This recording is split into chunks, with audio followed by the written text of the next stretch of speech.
Okay. Hello, first of all, welcome to day 5 of the Improvised Chill English Speaking Podcast. Probably said that in the wrong order, but it's okay. We are here to do something and not overthink. So just before I click the record button, I I have to admit that I was guilty of s- probably heading in the direction of overthinking because I started thinking like, oh man, what can I talk about? What how can I help people? And and I think, I started to recognize, okay, we're starting to get into that space where we're thinking a lot and we're not doing anything because it's been 5, 10 minutes now where I've been sitting in front of the camera and I haven't been doing anything. So I decided I'm just going to click record and see what happens. And that's sort of the point of this exercise is to just practice doing that. And if you're here because you're wanting to listen to English, or if you're wanting to improve your English, or if you just want to be entertained for a brief period of time without getting the anxiety that I get sometimes when I see those super fast YouTube videos that are edited with everything cut out. If you like that, if you want that, right? Welcome. Take a breather, sit back, relax, and let's dive into it. So, today, let me think. Random topics that we can talk about. I think an interesting one are things that we would do differently if we could go back in time. Right? That's a big one, I think. So, things that we could do differently. So, this has probably been explored a lot in movies, and I'm sure maybe you've thought about it at least once or twice. Like, oh man, if I could go back in time, I would do this particular thing. Most people would think, okay, first thing that comes to mind is I want to invest in a company that will become rich, that will make me rich, like Facebook or Pokemon or Amazon when it was just starting out. That's probably the first thing people think about. Maybe like lottery tickets if they have a photographic memory and they can just remember the winning lottery ticket and just apply for that one, for that lottery. That's probably the second thing people think about. The thing that I think about, I mean, I do think about those things too, because, who wouldn't want that? Make life easier if you had money from the beginning. But the things that I think about aside from that, I would say are probably things to do with people. So, for example, I would want to treat my siblings better because I don't think I was a very good brother when I was growing up. Even now, I'm probably not like the best brother. So, I apologize to all my siblings. If you happen to see this, you know, I'm here. And, if you need anything, let me know. And I apologize that I wasn't the best brother growing up. I will do my best from now on. I'm still not perfect, but I'm going to work on it. So that's number one, probably people. So my siblings is the big one. My friends, I had a bunch of friends that were really good friends to me when I was young, and I have no idea why I mistreated them. So one example is I had a really good friend called Mervin. His name was Mervin back in primary school in Singapore. And we went through a lot together. His family was kind of broken up, and and I was there for a while. I thought I was a good friend for a bit. He got me into like WWE. We would go into his house and he had the video game. Back then it was like a PS1 or something. And we would play that together and we would practice like WWE moves on the bed. And it was really fun. We played card games together. But one day after we went into high school and I was starting to go with a different bunch of friends, and I think at the time, I was also just informed by my parents that they were moving us to Australia. And I remember not being super excited about that idea at the time because I couldn't imagine it, right? If you've lived in one place for all your life, for maybe like at the point I was 13 years old, and you're told, oh, you're now going to move into this completely different place. So it was Singapore to Melbourne. I had no idea what Melbourne was going to be like. I knew nothing about Australia. I've heard things like they have kangaroos and koalas, but that's all I knew. I knew nothing else. I don't even think I had watched any Australian movies like back then. It was all like America and stuff, right?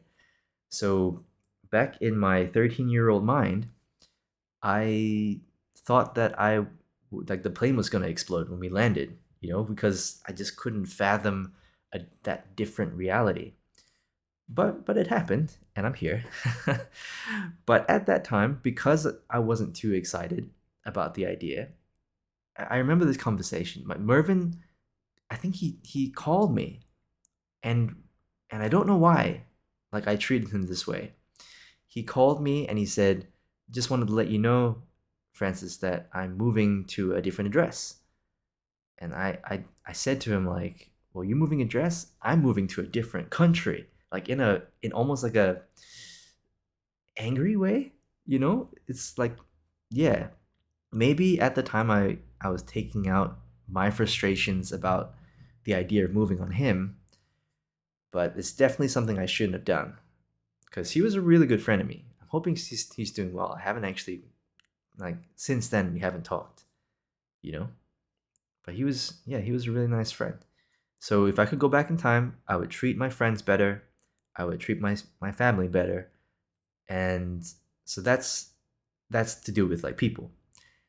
And then of course, I would also probably do some things about myself physically, right? Some of the things I've thought about before.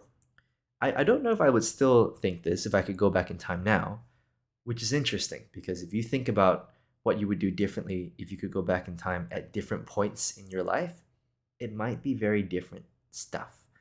So when I thought about it, maybe like 10 years ago, when I was in my 20s, I thought, okay, if I could go back in time, if only I had learned how to dance, and be one of those really cool people like the Le Twins. I'm not sure if that's what they call them, like the Le Twins, this really cool twin like dance brothers. And I thought they were amazing dancers, right? They danced with like Beyonce and stuff later on as well, apparently. But I was thinking, whoa, if only I knew like how to dance as cool as them. Well, if only I started when I was young, then I would be able to impress people and I would be able to, you know, get the girls more easily, be more fit and have a nicer body and things like that. That was in my 20s when I met my well, at the time, good friend. And again, if I could go back in time, I probably would have treated them differently and better. But when I was in the army, I met this guy. I'll just call him Fung, right? He's a really cool guy. I'm not sure where he's now, and I hope he's doing good. But he practiced this. If any of you have seen this movie called like Ip Man, or if you know Bruce Lee, he learned from this Ip Man, and that he practiced like Wing Chun, right? So my friend that I met in the army, he was actually like a Wing Chun master, like he was a teacher, and he taught people while he was still in the army. And he was really cool. Not only did he know like Wing Chun, which is like kung fu basically, right? It's like a whole amazing form of martial art. Not only did he teach that and was in incredible shape, he also came across to me as someone who was really intelligent. Like he knew a lot of different things about science. He got into the best university in Singapore at the time. I don't remember the name of the university. I'm not sure how many universities there are in Singapore, but he got into the best one. And he was actually the one that I would say influenced me a lot when I was transitioning from my teens into my 20s in terms of my way of thinking. And I was very impressionable. So I think I was very lucky that I ran into him when I did. Because when I say impressionable, I mean if someone told me something and it made sense, I would then just like follow that thing or believe that thing. So up until I met him, he was the one that introduced me to this idea of, you know, don't like worship anything in terms of knowledge and concepts. Like, the assume that nothing is true and everything is permitted, is what he said, which is actually in the Assassin's Creed, like, Creed game. But it was interesting and it made sense to me at the time, and it opened my eyes to like a whole different way of thinking. And in fact, now that I think about it, that's probably the basis of critical thinking, right? Is to not just accept everything as reality, but to go, is this reality? Let's what can we ask to decide or discern whether or not it is reality, right? So I ran into him. He introduced me to those ideas, and now I don't know where he is because I came back to Australia. But I hope he's doing good. But my point is, when I met him and he started teaching me a little bit of the Wing Chun stuff, I only learned from him the super super basic things for like 2 years. When I met him, I thought, man, if I could go back in time, I wish I learned this instead, you know? And now that I'm in my 30s and I'm thinking, if I could go back in time, what would I do differently? I would probably still, yeah, maybe not necessarily dancing or Wing Chun, like those would have been cool, but just being more consistent with fitness. In fact, it would be awesome if I had learned like calisthenics and if I knew what calisthenics was back then. Because one of my friends told me they were doing calisthenics, and I was like, oh, what is that? I thought it was just some dance thing. But apparently, it's those people doing like handstand push ups, and like muscle ups and things. And I just think personally that's really cool. Not just because it looks cool, but also because those people, if you see them, they tend to be really fit, like in good shape. And as you know, health is super important, right? If you don't have health, then that's like the foundation for everything. If you don't have health, you're not going to be able to enjoy, like, if you have a lot of money, you're not going to be able to enjoy money. If you lose your health, you're not going to be able to enjoy basic things like playing video games or watching movies or hanging out with your kids or your pets. So health is incredibly important. I'm trying to be healthy now, but I feel like it would be a lot easier to do that if I had a strong, solid foundation for health when I was younger, and if I had maintained that throughout. Like, I did exercise quite a bit when I was before the army. I used to run every single day because I felt like I was overweight at some point in time. I wanted to change that. My dad introduced me to running, and I just kind of went into it. When I was in the army, I exercised a bit because I was around people who did, not just because I was in the army, but the people that I was hanging out with. One of them, Joel, he was a really cool guy, big guy, looked like his body was like the Rock, like full on bodybuilder. And I was like, wow, that's amazing. I didn't know Asians could look like that back then. So I was around him. He taught me some basics of bodybuilding, and then I was around Fang, who was into martial arts and body weight exercises and things. So I exercised a lot then. But when I came back to Australia, I did a little bit of exercise, but then I got into face to face like fundraising. And because I got into fundraising and we were on the streets all day trying to talk to people and it was exhausting, I I kind of let it slip, you know? And I became a bit complacent. And then I got into banking, and customer service is my first job in banking, back then. Which I was very grateful that I could get into that. And yeah, and at the time, again, I was in that mindset of, okay, after work, I just want to chill, I just want to relax. So I did some very basic exercises, but definitely not enough. But then COVID hit, and things got even worse after that, because not only, was there, yeah, like, I'm not doing enough exercise, number one. Now I have an excuse not to go out anymore. Back then, if you said, oh, let's go for a walk, let's go somewhere, like, I could refuse, but I may come across as like a bad person, or maybe like a person who doesn't really want to like hang out with you. But because COVID was there, I was like, it's too bad that COVID's happening. We're in lockdown. What can we do? We just gotta stay inside.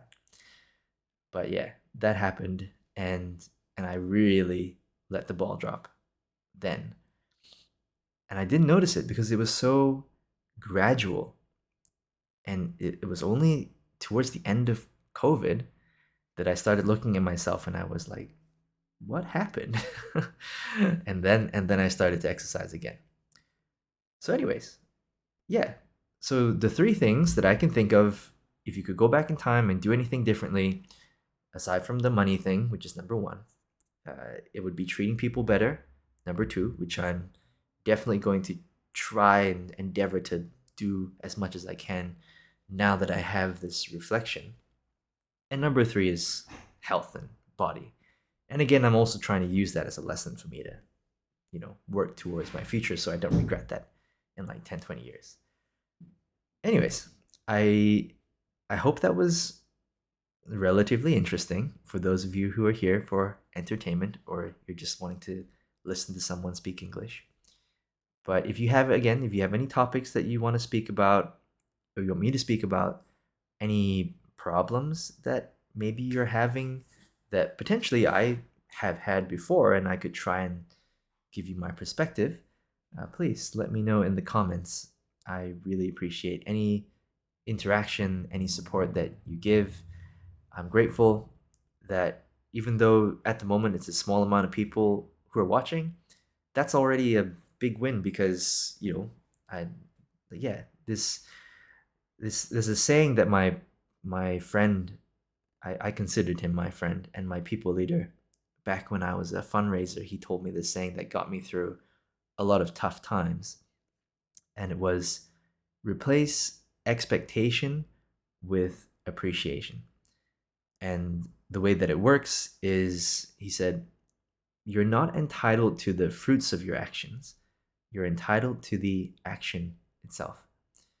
So we were fundraisers back then. And if you don't know what that is, it's sometimes you see those people on the streets and they're waving to you and they have these pamphlets and they're like, oh, excuse me, sir, you look very friendly. I'm just with, Doctors Without Borders. I'm with Oxfam. Yeah, I was one of those people, and my people leader was one of those people. And if you take that saying in that context, it kind of means that, we can try and stop people.